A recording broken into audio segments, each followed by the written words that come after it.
The judge calls the courtroom to order. Miss Pearson steps forward. Her voice is steady, but the frustration is clear. She says they were together for years. They adopted a child.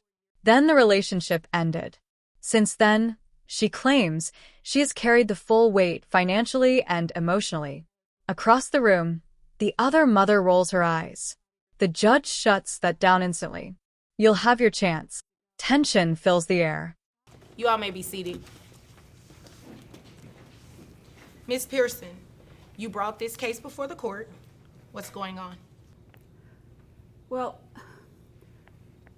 we had been together for a really long time. About 4 years ago, we decided to adopt a child, and she broke up with me about 4 years ago. About 2 years ago, and stopped paying child support. And so I have had all the responsibility of our daughter, and she barely comes around. That's really not. Ma'am, let her finish. You will have your opportunity to speak. Okay. Okay, I can roll my eyes too. Okay. Okay. Thank you. She never sees our daughter, and recently she just changed jobs. She was making a lot of money, and she just dropped jobs so that, because right when I... Miss Pearson continues. She says child support stopped 2 years ago. Visits became rare. And when she brought up money, something changed. The defendant, she claims, suddenly switched jobs. The judge leans forward. The questions begin. I started talking to her about child support. She changed jobs because she didn't want to, she wanted to make sure that she wasn't ever going to have to pay anything more than what Okay, ma'am, where do you used to work? I was a teacher. Okay. How much were you making as a teacher? Oh, I think around 40,000. Are you sure about that? Well, The defendant admits she used to be a teacher. The judge checks the paperwork. $55,000 a year. The defendant confirms it. The number hangs in the courtroom. Then comes the twist. She now works retail, earning $30,000 a year. The judge's tone sharpens. Because based on the paperwork that you provided, your teacher's salary was $55,000 a year. well, that doesn't include what I put into profit sharing. Is that true or not? 55? $55,000. Your documents are correct, right? Okay, that's probably true. Okay, it's not a probably. That's You true. submitted it. Thank you. Okay, $55,000 a year. How much are you making now? Like, where are you working at now? Well, I'm working at a store as a clerk, and I'm making 30,000 a year now. Okay, and A master's degree in accounting, a degree in economics, and now folding clothes as a retail clerk. The judge cannot ignore the contradiction. You have a master's degree and you're working as a clerk? The answer is simple. Yes. Then the comment that changes everything. She doesn't want to make all that money if she has to give it away. you said you're a teacher, so Yes, what type of degrees do you have for that? I have a degree in economics, Okay, you have one degree or you have multiple degrees? Well, and I have my master's in accounting. You have a master's in accounting and you're working as a clerk. Yes. What are you doing at this job? Well, I help people find clothes. Like a retail Indus- clerk? Yes, Ma'am, you have a master's degree. yes, Did- but I don't have to make all that money No, you. if I'm just gonna give it all away anyway. So let me get something straight. She's deliberately, what you're saying is she's deliberately working at this retail job. Now I get it. I could do You know, any you- job I want. The judge sees through it. She calls it what it looks like, intentional underemployment. The defendant tries to soften it, says they discussed it, says she thought she was paying enough. But the judge isn't convinced. Her patience is thinning. You know what? Your character is not looking very cute to me at all because you have tried to misrepresent to me what is really going on in this case. You stopped working as a teacher so you would not have to pay that higher amount in child support. Is that not the case? Well, Well, is that not the case? we discussed it and she didn't seem to have an objection. And I just thought I was paying enough. The defendant shifts tactics.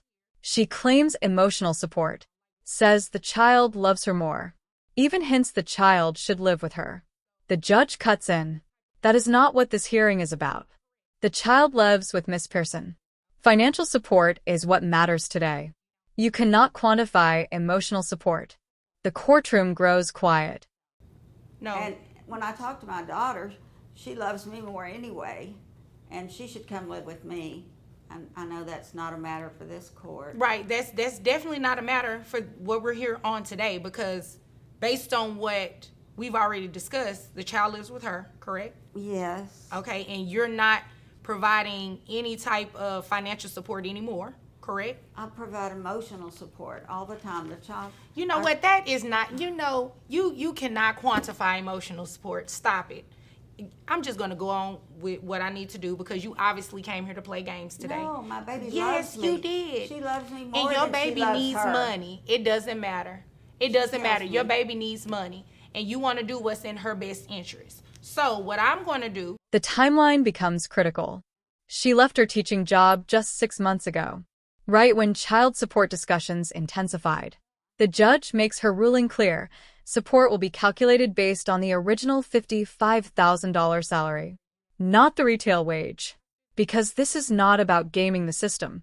How long ago did she stop working as a teacher? Was it recent? Yes. How just recent? 6 months ago. 6 months ago? Yeah. No, ma'am. Your child support is going to be set at that $55,000, because What? it sounds like you are intentionally underemployed, so you do not have to pay a higher amount in child support, and that is ridiculous, because you're not cheating her, you're cheating your child. So based on $55,000 a year, I have your gross at $4,583.33. Is there a reason your mouth is open? Do you need some? The judge does the math out loud. Gross income, net income, health insurance. Every number precise. The defendant's mouth literally falls open. She accuses the judge of being mean. The response is swift. I'm not being mean. You deliberately stopped working. The courtroom feels the weight of accountability. Water. I just can't believe you're being so mean. Oh, I'm not being mean at all, ma'am. You, on the other hand, are being mean. You deliberately stopped working. You have a master's degree, and you went to a retail store so you would not have to pay for your daughter. Well, that's my prerogative. Well, you know, it is my prerogative to read these numbers out to you. Keep listening. So I have your net at $3,794.48. Who carries health insurance for the child? I do. You I do do? everything. Based on this, I see health insurance at $1,200 a month. Well, Ma'am, where do you work? I work for the airlines, Okay. and the $1,200 is for me and the child. Okay. Health insurance costs are clarified. $400 for the child alone. The judge makes it clear reimbursement will be required. Personal grievances do not matter. Arguments about love, cats, or jealousy are irrelevant. Only the child's well-being counts. The child portion is $400. Okay, That's I'm seeing ridiculous, that. I'm seeing isn't that. it? No, That it's can't be true. ridiculous that you're not paying. But guess what? You're getting ready to pay now, and you're going to repay whatever the amount is for the child. Well, $400. She doesn't even love our daughter. She loves her 4 cats Ma'am. more than our daughter. Ma'am, you know what? How would you know? That You is not, never see excuse our me, daughter. the two of you will address me, and that is not an issue for this court. Nobody cares about what's going on with the cats. We care about Okay. what's going on with the child. No offense to your cats. That's not what I mean. I mean in terms of calculating this child support. So, health insurance, you're going to be responsible for reimbursing that. So I have your child support obligation at $758.90 plus. The final number lands $1,158.90 per month. No payment plan. No reduction. The defendant protests. She doesn't make that much anymore. The judge reminds her, the court has discretion when income is intentionally lowered. Actions have consequences. You can't avoid your responsibility by choosing to earn less. Plus $400 for the monthly health insurance comes out to $1,158.90. Am I paying the whole $400 a month, or is she paying any of it? Did you hear me put you on a payment plan for that? If you didn't, you're paying the full amount, $1,158.90. And I need you to close your mouth.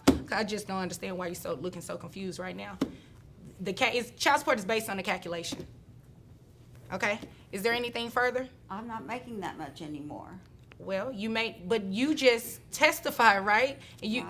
That you intentionally are working at a lower paying job, right? Right. Okay, so I have the discretion to set your child support at that same amount that you were making as a teacher, because you can make more than what you're currently making as a clerk.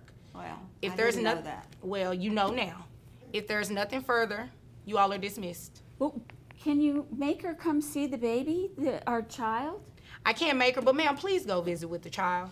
Do not punish the child because you're upset. Are you mad at the cats? I mean, don't punish the I don't wanna be child. around the cats. Can you put the cat? Before dismissing the case, the judge offers one final note.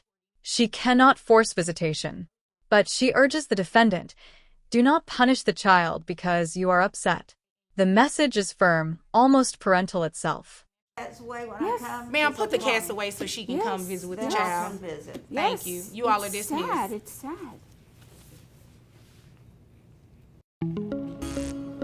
Hi guys, it's Vonda Bailey, and I'm coming to you as the lawyer this time. We have arrived at the educational portion of our show.